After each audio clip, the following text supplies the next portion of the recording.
자, 요한계시록 12장, 14장 한 덩어리라 그랬죠?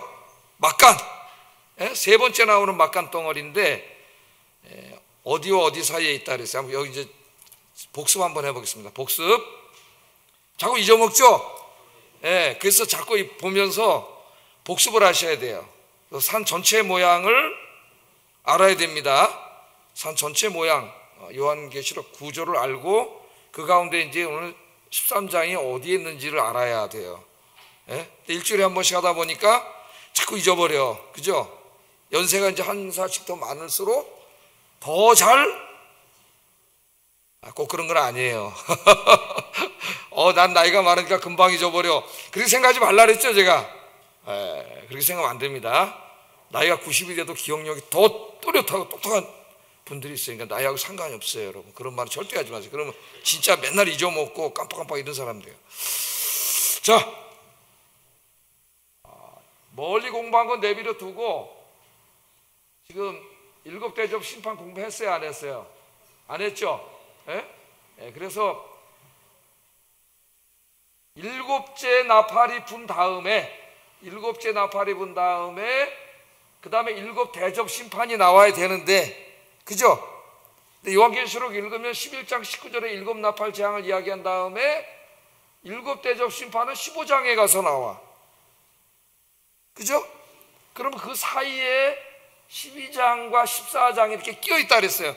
그래서 요한계시록 구조에 보면 이 7 시리즈 재앙, 7 인재앙, 나팔재앙, 대접재앙 중심으로 기록이 되어 있는데 그 사이에 막간이 있어요. 막간이. 몇 개의 막간을 우리가 이제까지 공부했습니다. 그 막간이 12장에서 14장이라 그랬습니다. 그래서 12장에서 14장은 뭐라 그랬어요?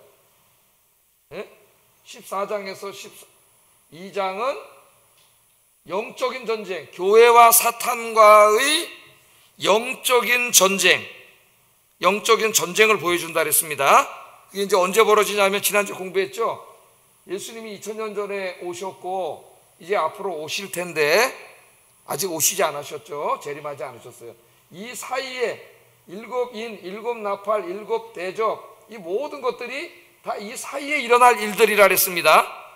그래서 7 인 재앙은 7 인이라고 하는 이런 사회, 경제, 문화적인 관점에서 이 역사를 한번 본 것이고, 또 7 나팔 재앙은 자연 재앙이라고 하는 관점에서 인간의 역사를 한번 쭉 또 훑어본 것이고, 오늘 이 막간은 12, 14장에 나오는 막간은 영적인 전쟁이라고 하는 관점에서 다시 초림부터 재림까지의 역사를 새롭게 보고 있는 겁니다. 이거 계속 이해가 되시죠? 저기는 뭐라 그랬어요? 세대주의자들은 여기서부터 6장부터 여기 20장까지를 7년 대환란의 시간 순서대로 일어날 일이라고 해석한다 그랬죠? 요한계시록을 문자적으로 해석하고 시간 순으로. 그래서 예수님 재림하시기 7년 전부터 재림할 때까지의 일어날 일들을 시간 순서대로 기록한 것이라고 주장하는 사람들을 우리가 세대주의 신학자라고 하는데, 이 신학이 모든 요한계시록 이단의 뿌리라 그랬습니다. 뿌리. 이게 사실이라는 게 아니고 잘못됐다는 거 얘기하는 거예요. 잘못됐다는 거. 그래서 지금까지 공부한 바에 의하면은 요한계시록은 7 인 재앙도 초림부터 재림까지 이야기가 다 나와요. 그죠? 또 7 나팔도 초림부터 재림까지 이야기가 다 나와요. 그래서 순서대로 7년 전에 일어날 일이 아니라 예수님 2000년 전에 오신 때부터 재림하실 때까지의 일어날 일들을 각각 다른 관점에서 보여주고 있는 것이다. 7 인은 사회문화 경제적인 관점에서, 또 7 나팔은 자연재앙이라고 하는 관점에서 이렇게 다 보여주고 있는 것이고, 오늘 이 막간의 내용은 영적인 전쟁이라고 하는 관점에서 다시 한번 조망하고 있는 거예요. 안더스탠드가 되시죠? 이제 이해가 안 되면은 뭐가 안 온다 그랬어요? 내년이 안 온다 그랬습니다. 내년이 안 오면 좋지만 안 올 거고. 자, 그래서 이제 영적인 관점에서 보니까 우리가 보는 게 다가 아니에요. 내가 눈으로 보고 감각기관으로 느끼는 세계가 다라고 생각합니다. 계몽주의 이후로 인류는 닫힌 세계관을 가지고 있어요. 하나님은 존재하지 않고 아무도 없기 때문에 인간이 스스로 살아가야 되는데 모든 것이 인과율, 원인과 결과에 의해서 다 결정된 닫힌 세계관, 그게 지금 현대인들의 세계관이에요. 그래서 우리가 눈으로 보고 손으로 만지고 감각기관을 통해서 듣고 느끼지 못하는 것은 모두가 존재하지 않는 거예요. 현대인들에게는. 이게 과학이죠, 과학. 보고 느끼고 만지는 것만 존재해. 근데 그렇습니까, 여러분? 그렇지 않아요. 보이지 않지만 분명히 존재하고 있는 분이 하나님이 계시고, 그죠? 성부, 성자, 성령 하나님이 계시고, 뿐만 아니라 악한 영이 있습니다. 악한 영이. 그 악한 영이 하는 주 일이 뭐예요? 환경을 통해서 우리들을 신앙을 공격하는 거예요. 쓰러뜨리는 거예요. 오늘은 이제 공부할 내용은 이제 무자비한 박해를 통해서 공격을 하는 내용을 우리가 공부하게 될 건데, 하나님 그렇게 될 거라고 이미 오늘 환상을 통해서 보여주셨어요. 무자비한 박해를 당하면 이 환경을 통해서는 우리를 박해하고, 그 어둠의 권세가 우리 마음속에 들어와서는 어떻게 해요? 이 박해를 당할 때 우리 마음속에 뭘 줘요? 두려움을 주죠. 두려움, 무서움, 두려움. 그래서 나 예수 믿고 교회 다니면은 저기 잡혀가서 끌려가고 고문당하고 잘못하면 죽어. 무섭잖아요. 그래서 교회 못 가게 하고 신앙생활 못 하게 하는, 이게 이제 오늘 우리가 공부할 내용입니다. 바다에서 올라온 짐승 이야기인데, 이 부분을 우리가 이제 공부할 텐데, 자, 12장에서 한번 복습해 볼게요. 12장은 어떤 내용이에요? 영적인 전쟁이 벌어지는데 해산한 여인으로 시작하죠. 해산한 여인이 아이를 낳았는데, 그 해산한 여인은 이제 참 이스라엘인 교회를 말한다 그랬고, 그 교회 안에서, 참 이스라엘 안에서 메시아가 탄생을 했죠. 그 아기는 메시아인데, 근데 이제 이 메시아가 태어나면 죽이려고 하는 무시무시한 용이 있잖아요. 용. 머리가 몇 개 있어요. 7개나 달린 무시무시한 용이 아기를 죽이려고 해. 그래서 이제 이 메시아와, 그러니까 하나님의 구원 계획, 메시아를 통해서 인간과 세상을 구원하시려고 하는 하나님의 구원, 그리고 그것을 방해하려고 하는 머리가 7개 달린 용, 어둠의 권세자 사탄의 이 전쟁, 영적 전쟁이라고 하는 관점에서 12절을 보는데, 그 마귀가 이제 제사장들과 바리새인들 그리고 로마인들을 통해서 예수님 십자가 매달려 죽였어요. 그 예수님 죽었잖아요. 야, 메시아를 죽였다, 우리가 승리했다, 그렇게 하고 있는데 예수님 3일 만에 어떻게 하셨어요? 죽음의 권세를 깨뜨리고 다시 부활을 하셨습니다. 부활하셔서 하나님이 원래 있던 하나님 보좌로 올라가셨죠. 그때 이야기를 12장에서 기록하고 있죠. 그때 뭐가 이루어지고 있었어요? 하늘에 전쟁이 있었다 그랬잖아요. 어떤 전쟁이? 하나님의 천사장 미가엘과 선한 천사들과 이 루시퍼 사탄과 악한 천사들 간의 전쟁이 이루어졌는데, 우리 예수님이 죽음의 권세를 깨뜨리고 부활하시고 보좌에 올라가셔서 통치하심으로 누가 이겼어요? 사탄은 패하게 된 얘기를 공부했잖아요. 지난주에 12장 7절 9절 한번 읽어보겠습니다. 12장 7절 9절 시작.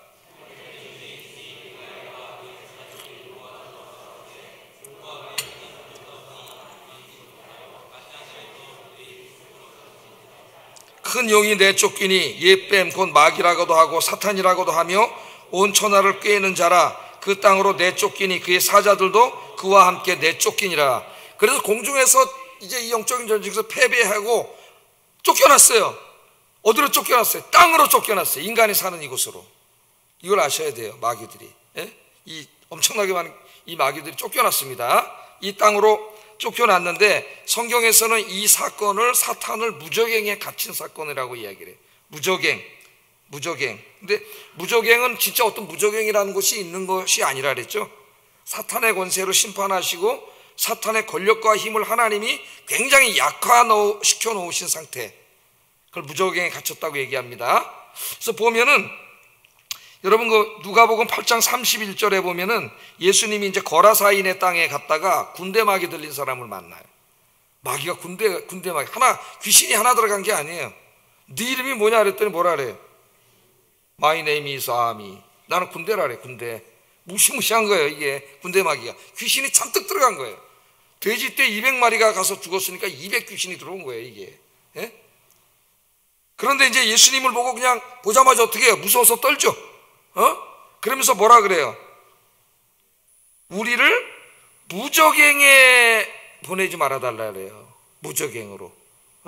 그런 얘기를 합니다. 그러니까 예수님이 이 땅에서 사역할 당시에는 마귀가 아직 무적행에 갇히지 않았다는 걸 보여줘요. 누가복음 8장 31절을 보면 왜 무적행에 갇히지 않게 해달라 그랬으니까. 그러면 마귀가 무적행에 요한계시록에 보면 갇혔다고 이야기하는데 그 때가 언제냐면 바로 이때입니다. 12장에 하늘전쟁에서 미가엘에게 져가지고 땅으로 쫓겨난 상태, 약화된 상태를 무적행에 갇혔다고 상징적으로 이렇게 얘기를 해요. 이거 잘 하셔야 됩니다, 여러분. 막 무적행, 마귀를 완전히 멸망시켜서 영원히 꼼짝 못하게 만드는 것은 무적행이 아니에요. 불못이라고 나옵니다. 불못과 무적행은 다른 거예요. 근데 구분도 못하면 안 돼요. 이제는 막 마귀들이 이단들이 막 섞어서 지멋대로 막 말을 하기 때문에 잘 알고 있어야 돼요. 하여튼 몰라도 됩니다. 이제 내가 가르쳤으니까 다. 예? 잘 이해가 안 되면 집에 가서 다시 듣고 공부하고 이제는 똑똑해져야 된다 그랬죠. 그리스도인들이 하나님의 진리의 말씀이 성경에 있어서 스마트해져야 돼요. 똑똑해져야 됩니다. 다른 거 몰라도 괜찮습니다. 성경 말씀은 똑똑해야 돼요. 자, 그러나 이제 쫓겨났지만은 사탄의 힘을 하나님이 많이 약화시켜 놨지만은 사탄이 많은 이 심각한 타격을 입었지만 아직도 사탄은 막강해요. 막강합니다. 우리 인간이 당해낼 수 있는 수준은 아니에요. 사탄이. 근데 이 쫓겨나면서 이 교회와 성도들, 하나님이 그렇게 사랑하시는 성도들을 파괴시키려고 눈알이 시뻘개서 쫓겨났다 그랬습니다. 이게 이제 하나님한테 마지막으로 정하는 거예요. 예? 그러니까 여러분 정신 바싹 차려야 돼요. 보이지 않지만 사탄이 시글시글하다니까 여러분 존재하는데, 예? 맨날 그냥 이러고 있으면 되겠어요? 저기 좀 죽이려고 그러는데 우리를. 예? 정신을 바짝 차려야 돼요. 신앙생활 하는데. 자, 그 모습이 요한계시록 12장 12절 한번 읽어보겠습니다. 시작.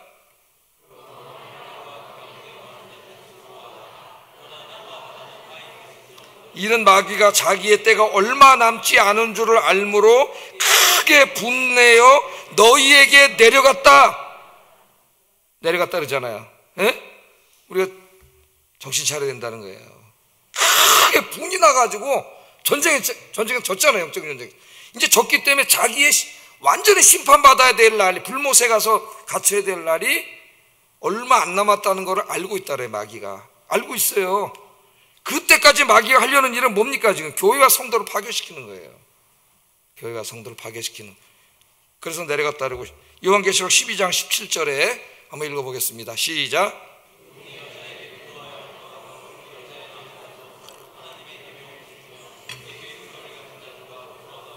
바다 모래 위에 서 있더라. 자, 여기도 뭐래? 용이 여자에게, 여자 누구예요? 교회잖아요. 교회와 성도들을 에게 분노하여 돌아가서 그 여자의 남은 자손, 바로 여러분들입니다. 남은 자손 곧 하나님의 계명을 지키고 예수의 증거를 가진 자들과 더불어 뭐 하려고요? 싸우려고. 그게 영적인 전쟁이에요. 바다 모래 위에 서 있더라. 환경을 통해서 공격한 다음에 진짜 우리의 영적인 전쟁은 우리 마음에서 일어납니다. 마음에서. 내가 마음에서 두려워하고 무서워하고 그럼 지는 거죠. 거기에서. 그럼 우리 마음이 영적인 전쟁터예요, 여러분. 전쟁터. 이 마음에서 수도 없는 막 전쟁이 일어나잖아요. 예? 성경책 읽을까? 저 놀러 갈까? 예배 드리러 갈까? 쉴까?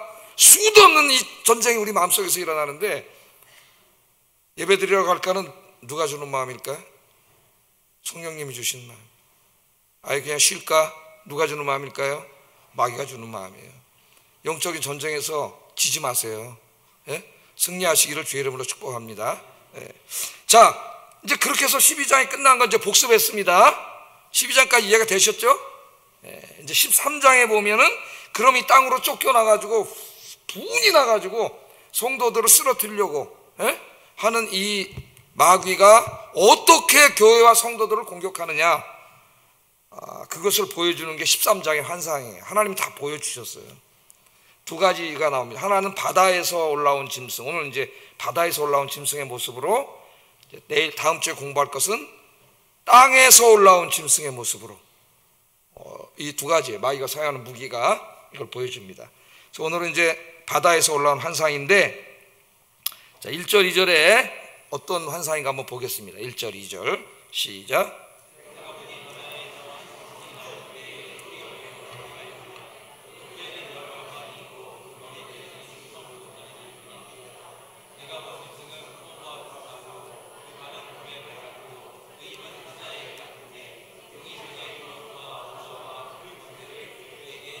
예.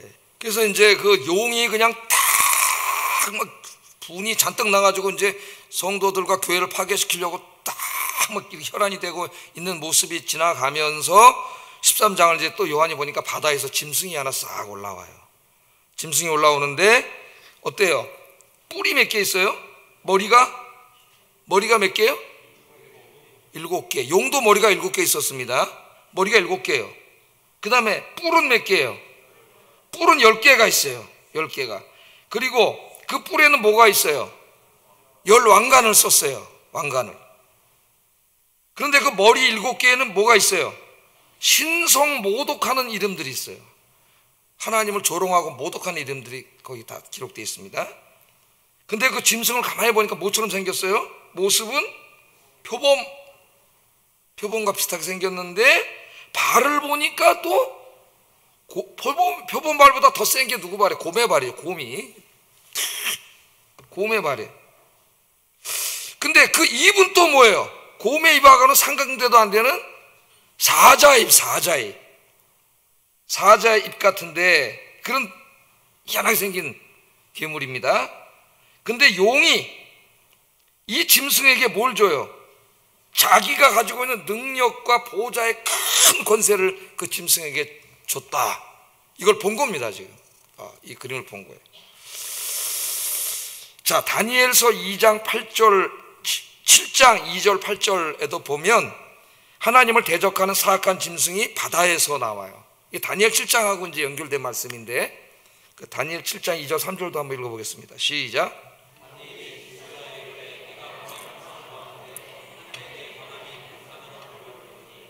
큰 짐승 넷이 바다에서 나왔는데 그 모양이 각각 다르더라. 바다로 바람이 불더니 바다에서 짐승이 나옵니다. 지금 요한계시록 짐승도 어디서 나왔어요?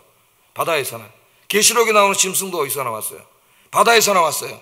그래서 성경에서 바다는 하나님의 선한 창조 세계이기도 하지만 모든 악의 근원지로 나옵니다. 악의 근원지. 그래서 짐승이 바다에서 나왔다는 것은 벌써 이 짐승이 사악한 짐승이라는 것을 우리가 딱 알 수 있어요. 유대인들은 알아요. 바다에서 나왔다는 거. 예? 성경에 바다는 굉장히 부정적인 이미지로 많이 사용되죠. 예수님과 제자들이 하나님 나라 복음을 전하려고 배 타고 갈 때도 바다에서 풍랑이 일어나서 죽이려고 그랬지. 사도 바울이 복음 들고 로마로 갈 때도 바다에서 풍랑이 일어나서 바울을 죽이려고 그랬죠. 그게 바다라고 나오지만은 성경 전체 상징을 읽어보면은 사탄이 죽이려고 한 거예요. 사탄이. 예? 사탄이 바다가 일어났다고 하는 거예요. 사탄이. 자, 이 바다에서 올라온 짐승이 머리가 7개였습니다. 그런데 12장 3절에 보면은 그 용의 머리도 7개. 용은 누구였어요? 사탄이라고 나오잖아요. 12장에 자체 해설을 해줬어요. 사탄이에요. 그 머리가 7개라고 하는 것은 이 바다 짐승이 이 용과 관련이 있다는 걸 보여주는 거예요. 머리가 7개. 똑같이. 그러니까 사탄의 대리인임을 보여줍니다. 12장에 나오는 용은 사탄이고 13장에 나오는 바다 짐승은 사탄이 부려먹는 대리인, 도구예요. 도구들. 우리를 공격하려면 사탄이 직접 뭐 그냥 꿈에 뭐 이렇게 히 그러고 나타나는 게 아니고, 예? 도구를 사용한단 말이에요. 도구를. 예? 그게 이제 13장에 보면 결국은 로마와 로마 제국입니다. 로마의 왕들 도구를 사용해. 도구를 사탄이. 자, 그걸 보여주고요. 이 환상의 구약적인 배경이 제가 아까 이제 다니엘서 7장 2절에서 7절이라 그랬습니다. 그러니까 구약 성경을 알고 있는 당대의 유대인들은 벌써 요한계시록에 읽으면서 이게 다니엘 7장하고 연결되어 있다는 걸 알아요. 그렇기 때문에 여러분들도 알아야 돼요. 이제는 성경을. 그래서 제가 이 주일 오후에 목도 아픈데 열심히 가르치고 있는 거예요. 지금. 예? 다 짝이 있어요. 성경 알아야 돼요. 자, 다니엘서 2장 7장 2절 7절을 한번 좀 이렇게 긴 말씀이지만은 한번 보면은 다니엘이 진술하여 이르되 내가 밤에 환상을 보았는데 하늘에 네 바람이 큰 바다로 몰려불더니 그 바다에서 큰 짐승 넷이 바다에서 나왔다. 이렇게 말하고, 첫 번째 짐승은 사자처럼 생겼는데 독수리 날개가 있다. 그 다음에 두 번째 짐승은 곰같이 생겼는데 몸 한쪽을 들었다. 잇몸 사이에는 새 갈빗대가 이미 물려있다. 곰인데 몸 한쪽을 들었으니까 어떻게 공격하려고 이러고 있는 거잖아요, 그죠? 그 다음에 세 번째 짐승이 또 나오는데 그거는 표범같이 생겼다. 표범. 그 다음에 네 번째 짐승이 나오는데 굉장히 뭐라고는 얘기 안 했어요. 무섭고 놀랍고 매우 강해서 나머지를 다 때려부시는 무시무시한 짐승 네 마리가 바다에서 올라오는 걸, 차례로 올라오는 걸 봤습니다. 이 다니엘서는 자체로 해석을 해요. 이 짐승이 누구냐? 다니엘 7장 17절에 보면 이 네 큰 짐승은 세상에 일어날 앞으로 네 나라의 왕이라 그래요. 왕에 대한 상징입니다. 그래서 다니엘서 이 부분을 자세히 더 공부하고 싶으신 분은 홈페이지에 들어가시면 제가 다니엘서 강해를 자세히 해놨어요. 그러니까 공부를 하세요. 얼마나 중요하다. 다 공부하고 막 너무 재밌잖아요. 근데 세상에서 제일 재밌는 시간이 성경 연구하는 시간이에요. 제가. 그리고 연구한 성경을 여기서 가르치는 시간이 제일 재밌어요. 다른 시간은 별로 재미가 없더라고요, 인생이. 예? 재미가 없어요. 제일 재밌어요. 자, 그래서 우리는 역사를 통해서 이 네 나라, 네 짐승이 상징하는 나라가 이미 바벨론, 그 다음 바벨론 어느 나라한테 망해요? 성경에 바사는 페르시아죠. 페르시아 중국식 이제 표기가 바사인데, 페르시아는 어디한테 망해? 헬라, 그리스에게 망하죠. 그리스는 마지막 누구에게 망해요? 예? 로마에게 망하잖아요. 폼페이우스에게 망하잖아요. 예? 그 로마 제국. 그 네 번째 짐승이 로마예요. 가장 강력한 짐승. 예. 이것을 우리는 이제 이미 잘 알고 있습니다. 유대인들이 잘 알고 있어요. 유대인들의 이제 문헌을 보면은 여기 이 7장에 나오는 네 번째 짐승이 로마라고 유대인들은 해석하고 있어요. 네 번째 제일 강한 짐승. 지금 이제 요한계시록에 나온 로마 제국을 예언하고 있는 거죠. 다니엘서가. 인간의 역사가 바벨론, 페르시아, 헬라, 로마로 이어지는데 마지막에 나타날 로마가 가장 강력한 국가임을 다니엘서를 통해서 이미 가르쳐 주셨어요. 우리 주님이. 자, 이 짐승이 머리가 7개 달렸다는 것은 아까처럼 용도 머리가 7개 달렸죠. 사탄의 대리인임을 보여주면서 이 7개 머리 달린 짐승이 로마 제국임을 보여줘요. 이제 어떤 사람들은 해석하면서 여기 이제 다니엘서 7장에 나오는 동물 머릿수로 세면 7개가 나와요, 머리가. 그래서 여기 7개라고 썼다고 뭐 그렇게 얘기하는데 사실은 그거보다는 여기 지금 머리가 7개 달려있다고 하는 것은 로마라고 하는 나라의 건국 신화와 관계된 겁니다, 이게. 그래서 여러분 시오노 나나메 가신 로마인 이야기 같은 것들 읽어보면은 로마인들의 건국 신화를 보면은 로마인 이제 로물루스라고 하는 사람이 로마 제국의 시작을 산에서 했는데 로마를 어디서 시작을 했느냐 하는 그 지정학적인 이제 지혜를 설명하면서 나오는데 칠정산이라고 7개 산이 있는 곳에서 시작을 해요.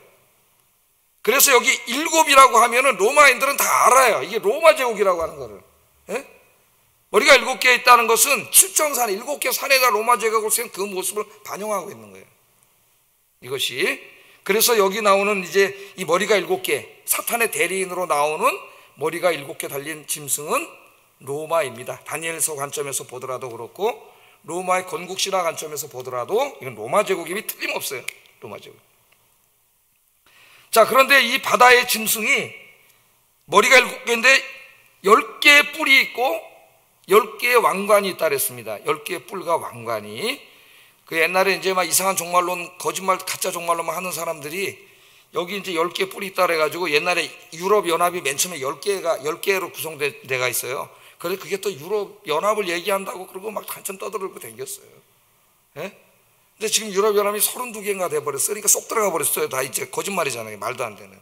그러니까 예언계시록에 나오는 어떤 내용이 인간의 역사 속에 일어날 어떤 사건들을 보여주지만 구체적으로 이게 뭐다, 이런 사람들은 다 조심해야 돼요. 여러분. 100% 이단이에요. 다 조심해야 돼요. 성경은 그런 예언이나 점치는 책이 아니에요, 여러분. 또 막 너무 신비한 걸 무슨 이렇게 풀어내는 그런 책이 아니에요. 성경 전체 속에서 해설하고 이해되어야 될 책입니다. 이 요한계시록이. 자, 이 왕관은 뭐 해석할 것도 없겠죠. 왕이 쓰는 왕관이니까. 로마 제국의 왕들이에요, 왕들. 그런데 그게 10개 뿔이 있잖아요. 그러니까 이 왕권을 행사하는데 이 잔인한 폭력에 의해서 행사할 것이라는 걸 보여줘요. 로마가 이제 어때요? 자기에게 충성하는 자에게는 당근을 주고, 그 다음에 자기의 충성을 다하지 않는 자는 무자비한 폭력을 가하죠. 그래서 이 시오노 나나미가 쓴 로마인 이야기는 굉장히 통찰력 있는 책이지만은 그 로마의 충성을 다하지 않는 자들에게 로마가 가했던 엄청난 폭력에는 눈을 감은 채 로마를 칭송하고 있는 책이다. 그렇게 보면 되겠습니다. 그 책. 그 시오노 나나미라고 하는 일본 여자는 기독교를 아주 싫어하는 사람이라는 거, 그걸 알고 이제 그 책은 읽어야 돼요. 자, 그런데 이 7개 머리에는 뭐가 있어요? 신성모독이라는 이름들이 있다 그랬잖아요. 신성모독. 그러니까 고대 로마의 황제들이 다 뭐라 그랬냐면 자기를 신이라 그랬어. 나를 주라고 불러라. 로마 제국을 만들었던 첫 번째 황제가 됐던 아우구스투스라든가 뭐 네로라든가 이제 이 계시록 쓰여질 때 도미티안이라든가 이런 사람들이 자기를 주라고 불렀어. 주님은 누구밖에 없죠? 하나님밖에 없어요. 근데 인간이 자기가 하나님이 되려고 하는 거, 그게 바로 신성모독이에요. 신성모독. 그런 것들은 오늘 이 현대 교회 안에서도 계속 일어나고 있습니다. 목사들을 통해서도 일어나고 뭐 교회 직분자들 통해 일어날 수 있어요. 내가 우리 교회 으뜸이다, 하나님이다, 이런 생각은 이 사탄적인 생각이에요.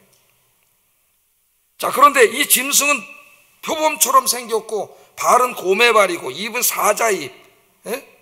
다 이 짐승들이 어떤 짐승이에요? 굉장히 포악하고 잔인한 짐승들이죠. 그래서 이 로마의 10왕들이 앞으로 잔인하게 폭력적으로 교회와 성도들을 핍박할 것을 그림으로 보여주고 있는 그림입니다. 이 그림. 그런데 이 짐승에게 누가 권세를 줘요? 용이 권세를 주잖아요. 용이. 그러니까 우리는 역사를 통해서 로마 제국, 로마의 황제들만 생각하는데 그 로마의 황제들이 기독교를 엄청나게 박해를 했죠. 그 박해를 했는데 왜 박해를 했느냐? 그 로마의 황제들의 머릿속에, 마음속에 들어가서 박해를 하게 만든 자가 누구예요? 사탄이에요, 사탄. 정치 권력은 정치 권력만 보면 안 됩니다. 그 정치 권력을 잡은 그 사악한 자의 마음속에서 그걸 움직이는 자가 있어요. 보이지 않는 악을 행하도록.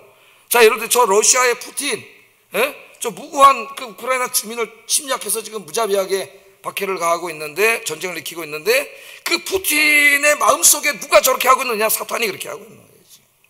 들어가서 악을 행하게 하고 있는 거예요. 그러니까 우리는 겉모습만 보면 안 되고, 우리의 싸움은 어디 있어요? 영적인 싸움이잖아요. 그를 악하게 만들고 있는 누굴 봐야 돼요? 그 안에 있는 사탄과의 싸움이에요. 사탄과의 싸움. 혈과 육에 가는 싸움이 아닙니다. 영적인 싸움이에요. 영적인 싸움. 자, 그래서 첫 번째 그 그림을 이제 하나하나 설명을 해드렸습니다.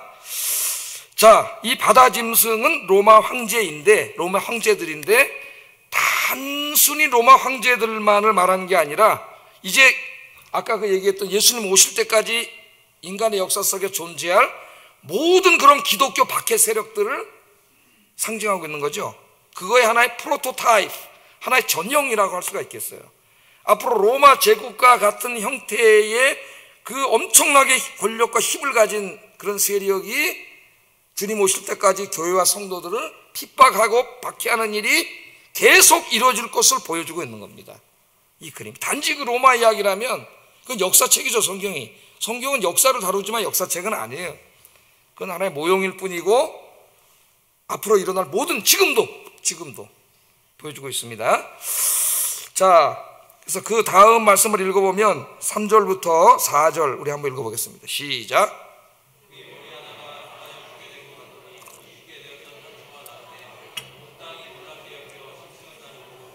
용이 짐승에게 권세를 주므로 용에게 경배하며 짐승에게 경배하여 이르되 누가 이 짐승과 같으냐, 누가 능히 이와 더불어 싸우리오 하더라. 이 짐승을 칭송하고 있는데, 자, 이 중에 이 로마의 왕들 중에 머리 하나가 상해, 7개 머리가 있는데 머리 하나가 상해가지고 이 짐승이 죽는 줄 알았는데 갑자기 이게 치료가 돼가지고 팍 살아나니까 사람들이 우와 기적이 일어났다 그래가지고 많은 사람들이 이 짐승을 숭배하게 됐다는 거예요.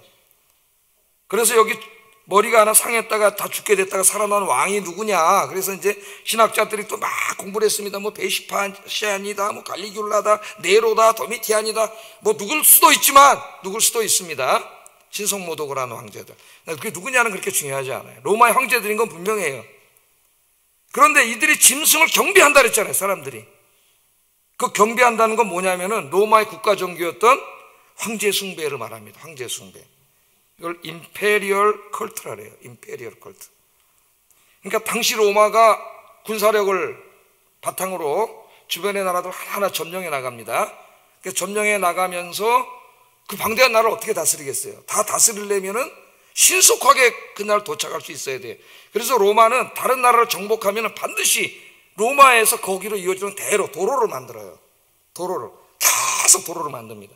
저 지방은 또 넓은 도로는 아니더라도 조그만 지로 하여튼 도로를 다 만들어요. 그 도로라고 하는 것은 로마에게도 이용할 수 있지만은 적에게도 이용될 수가 있잖아요. 적도 금방 로마 쳐들어올 수 있거든, 심장부로. 그러니까 이런 것을 걱정한다면은 도로를 만들 수 없습니다.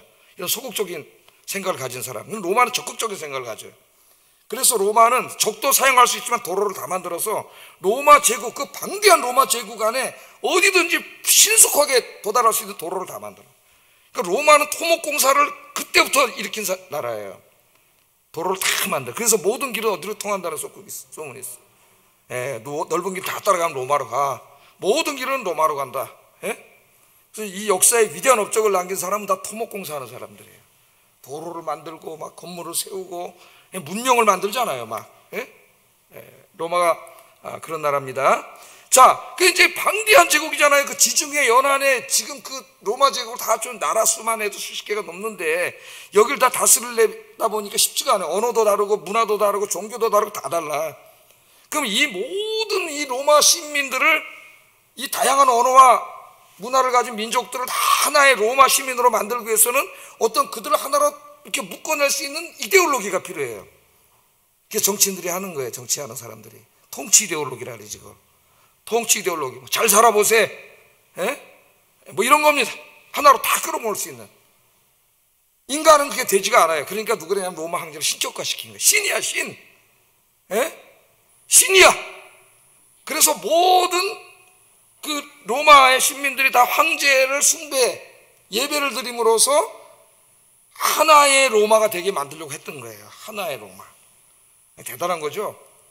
일본 사람들도 그랬잖아요. 2차 대전 때 전쟁을 일으킨 다음에 어떻게 했어요? 우리나라도 들어와서 일본의 왕을 신으로 신격화 시켜가지고 그 신에게 참배하도록 신사참배를 강요했지 않습니까? 예수 안 믿는 사람들은 아무것도 아니지만은 교회에게 날벼락이 떨어진 거죠. 우리는 하나님 외엔 그 누구에게도 숭배하지 않아. 그래서 이제 무자비한 박해를 받게 된 거예요. 기독교가 일본 시대에도. 그렇게 해서 일본이 저 인도까지 쳐들어갔습니다. 여러분, 동남아시아를 다 점령하고. 대단한 거죠. 미국과도 한판 붙자고 미국의 본토에 가서 폭격을 한 놈들이에요. 놈들은 하면 안 되고 또 그런 분들이에요. 미국하고 한판 붙은 나라는 인류 역사에 일본밖에 없어요. 이렇게 그 사람들이. 그래가지고 했는데 이 동남아시아 모든 사람들을 다 일본의 신민이 하려니까 로마로 흉내낸 거야. 그래서 그 일본의 왕을 신으로 신격화시켜서 신사를 만들고 절하게 만든 거예요. 그 머리가 비상한 놈들이에요. 이걸 다 모든 생각이 다른 사람들을 하나로 모으려면은 그 사람들의 모든 공통의 관심사 이데올로기가 있어야 되거든요. 이데올로기가. 우리 교회는 이데올로기가 아니죠. 진리이신 예수 그리스도. 우린 주님 안에서 하나가 되는 거죠. 우리 다 다르잖아요. 나이도 다르고 성품도 다르고 문화도 다르고 성격도 다르고. 근데 어떻게 우리가 이렇게 하나가 되죠? 우리는 진리이신 주님 안에서 하나가 되는 거죠. 주님 안에서. 주님이 없어지고 내가 나오면 교회는 분열될 수밖에 없습니다. 내가 나올 날은 다 누르세요. 사탄이에요. 사탄 다 눌러. 오직 주님께만 영광을 돌려야 돼요. 자, 그래서 황제 숭배를 하게 한 거예요. 그러니까 모든 로마 시민은 로마에게 충성을 다해야 되는데 그 충성하는 방법이 두 가지입니다. 하나는 세금을 잘 내는 거예요. 로마를 그 방대한 제국을 움직이는 돈이 있어야 돼요. 재정이 있어야 되잖아요. 국가가. 재정을 있으려면 세금을 걷어야 되잖아요. 지금 현대 국가도 다 마찬가지지. 세금인데 근데 그 국가가 세금을 늘리려면 재정을 늘리려면 세금을 올려야 돼요. 세금을 올려가지고 성공한 정부는 인간 역사에 없습니다. 왜? 세금 누가 내야 돼요? 내가 내야 되잖아. 내 수입이 100만 원인데 세금 10만 원 내다가 내년부터 20만 원 내라래? 그럼 그 정부 때려 엎어요, 국민들이. 예? 내지 않아요. 그러니까 이 조세를 함부로 할 수가 없어. 그래서 이제 그 방대한 제국이 이제 지혜롭게 해가지고 그 이제 황궁으로 돌아온 조세를 하게 하고, 두 번째 충성은 뭐냐면은 황제를 신으로 모시는 거예요. 그래서 예수님도 뭐라 그랬어요? 가이사의 것은 가이사에게 내라. 로마가 도로도 만들고 국가에 안보를 하니까 세금은 내되, 그러나 하나님의 것은 하나님께 드리라. 그러나 가이사는 왕은 아니라 신이 아니에요. 거기다 예배를 드리면 안 돼. 가이사의 것은 가이사에게 내, 세금은 내 국민으로서. 그러나 그를 왕으로 신으로 섬기면 안 된다는 거예요. 그 의미, 중요한 의미가 거기 있어요. 가이사의 것은 가이사에게. 우리도 국가의 한 시민으로서 이 국가에 대해서 우리가 마땅히 감당해야 될 일을 감당해야 되지만은 국가가 신이 아닙니다, 하나님이. 예? 정당이, 무슨 정치인이 신이 아니에요. 착각하면 큰일 나요, 여러분. 모든 영광은 누구에게만 돌려야 돼요? 여러분의 헌신과 충성, 열정, 사랑은 누구에게 다 하나님께 돌리시는 여러분 되길 주의 이름으로 축복합니다. 똑같은 실수를 많이 하고 있어요. 자, 그래서 여기에 짐승은 모든 사람들이 섬긴다 그러잖아요. 그래서 이제 그 당시에는 로마 황제였지만은 단지 그 로마 황제만 말하는 게 아니라 예수님 오실 때까지 이제 그런 형태로 자기를 숭배하게 만드는 모든 세력이에요. 그걸 우리 적그리스도라 그러잖아요. 엔타이 크라이스트. 적그리스도 세력입니다. 적그리스도 세력.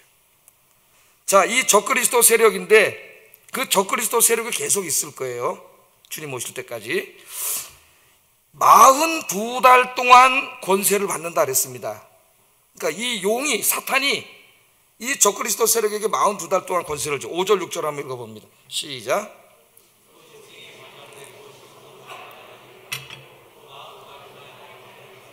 짐승이 입을 벌려 하나님을 향하여 비방하되 그의 이름과 그의 장막 곧 하늘에 사는 자들을 비방하더라. 여기 이제 그림을 하나 보면 시간이 많이 갔네요. 벌써 나 얼마 안 되지 않았더니 3시가 다 돼가네.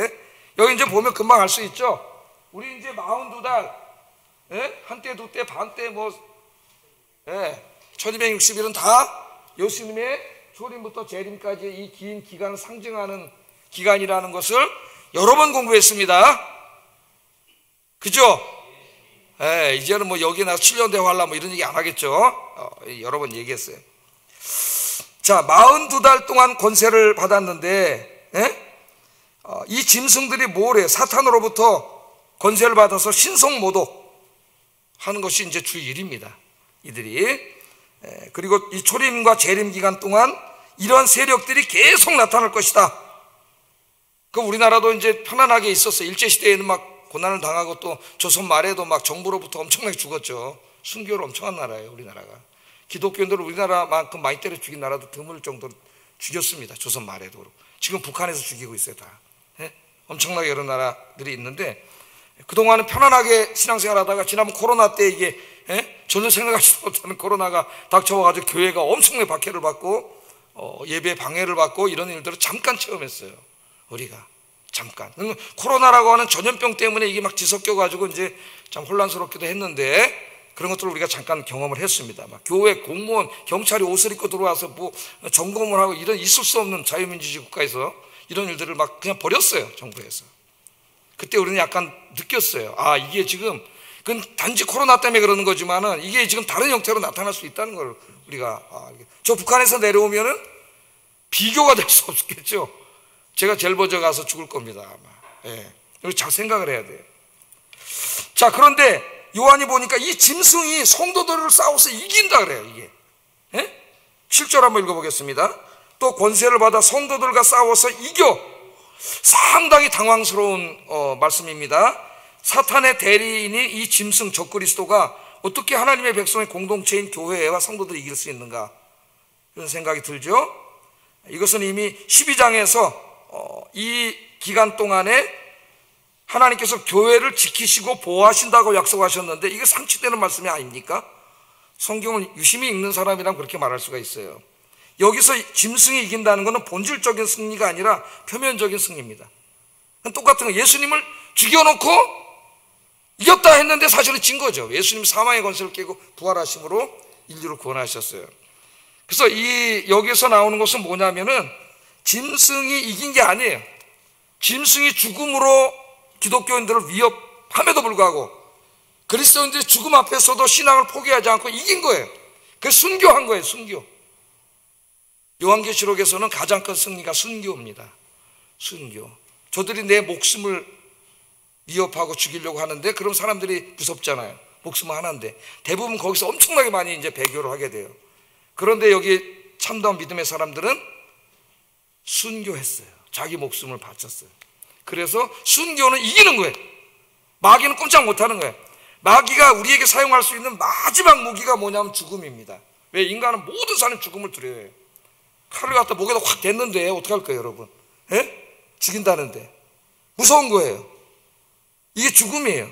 그런데 순교자들은 영생과 천국을 믿었기 때문에 죽었어요. 그냥 마귀가 더 이상 사용할 무기가 없습니다. 죽음을 두려워하지 않는데 순교하는데, 그래서 마귀는 완전히 패한 거예요. 여기서. 그래서 진정한 승리는 순교예요. 순교. 순교함으로 승리를 합니다. 자, 짐승이 두 번째 받은 권세는 각 족속과 방언을, 백성과 방언을 다스리는 권세를 받았다고 7절 하반절에 각 족속과 백성과 방언과 나라를 다스리는 권세를 받으니라 그렇게 이야기했습니다. 자, 누가 이 짐승을 따르고 있어요? 어린 양의 생명책에 기록하지 못한, 누가 이 적그리스도들을 따라다니면서 경배하느냐? 하나님의 생명책에 이름이 기록되지 못한 자라 그럽니다. 8절 한번 읽어보겠습니다. 시작. 이 땅에 사는 자들은 다 짐승에게 경배해. 그가 짐승에게 경배하고 있다는 것은 생명책에 이름이 기록되지 못하는 것을 보여주는 증거예요. 증거. 하나님의 생명책에 이름이 기록된 사람은 죽음 앞에서도 순교함으로 승리를 하는 모습을 보여줍니다. 성경이. 자, 이러한 적그리스도 교회를 핍박하는 세력은 요한의 시대나 로마의 황제들을 나타낼 수 있지만은 궁극적으로는 계속 존재할 것인데, 지금 뭐 이슬람 국가들이라든가 뭐 공산주의 국가라든가 힌두교 국가라든가 또 미래의 어느 날에는 더 확연한 모습으로 어떤 형태로 나타날지 몰라요. 그러니까 지금 그 선교 지도에 의하면은 약 2억 명 정도가 극심한 박해를 받고 있다고 나옵니다. 적도를 중심으로 이 무슬림들이 사는 이곳에서 지금 이 시간에도 우리는 이렇게 편안하게 예배를 드려요. 졸면서도 예배를 드려요.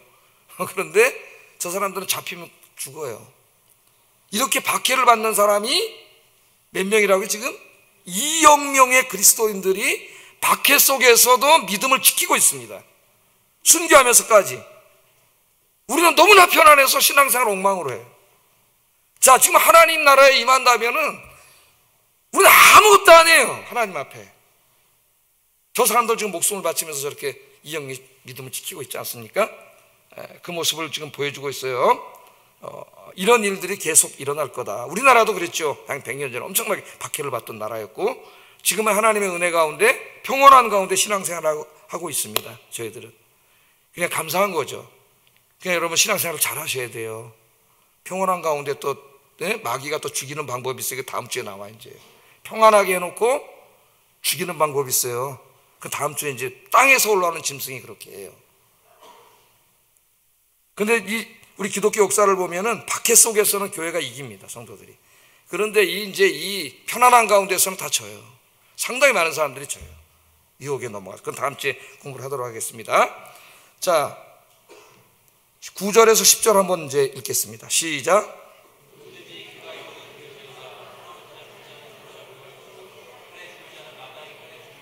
성도들의 인내와 믿음이 여기 있느니라. 그러니까 이게 뭐예요? 성도들이 순교로 승리한다는 말씀이에요. 예? 성도들의 인내와 믿음이 여기에 있다. 그러니까 이 말씀을 주셨는데, 이게 중요한 게 뭐냐면 이런 일들이 일어날 수 있기 때문에 중요한 거는 뭐예요? 그런 일들은 일어나요. 이미 보여주셨어요. 그럼 여기에서 지지 않고 이겨야 돼요. 우리가 이기려면 우리의 믿음이 강해야 돼요. 여기 이긴 성도들처럼 인내와 믿음으로 이길 수 있는 강력한 믿음의 사람이 돼야 됩니다. 안 그러면 다 쓰러져요. 코로나 때다 조금 보면 다 쓰러지는데, 이런 무서운 일이 벌어지면 다 쓰러져요. 과연 주님이 이렇게 알곡과 가라지를 체질하면 몇 명이 남겠느냐? 저도 자신이 없지만은 일사각오로 우리 선도들이 이렇게 얘기했죠. 어떤 환난과 핍박 가운데도 믿음을 잃지 않는 성도가 되기 위해서 믿음의 사람이 되어야 되는데 그냥 되는 게 아닙니다, 여러분. 지금부터 그렇게 되려면 매일매일 기도와 말씀으로 하나님을 깊이 만나지 않으면 어림도 없어요. 그런 믿음에 도달하지 못해요. 그래서 여러분들은 늘 기도와 말씀으로 주님을 만나서 어떤 환난과 핍박에도 쓰러지지 않는 그리스도의 강한 군사가 되시기를 주의 이름으로 축복합니다. 그렇게 되라고 지금 이 말씀을 주신 겁니다. 여러분, 미리 보여주신 거예요. 우리 기도하겠습니다. 지금 우리가 살고 있는 시기는 사탄과의 영적인 전쟁의 시기라는 것을 기억하게 하소서. 사탄이 교회와 성도들을 공격할 때 가장 자주 사용하는 무기가 박해와 죽음의 위협이라는 것을 알고 순교의 신앙으로 무장하여 승리하는 강한 믿음의 군사들이 되게 하소서. 기도하겠습니다.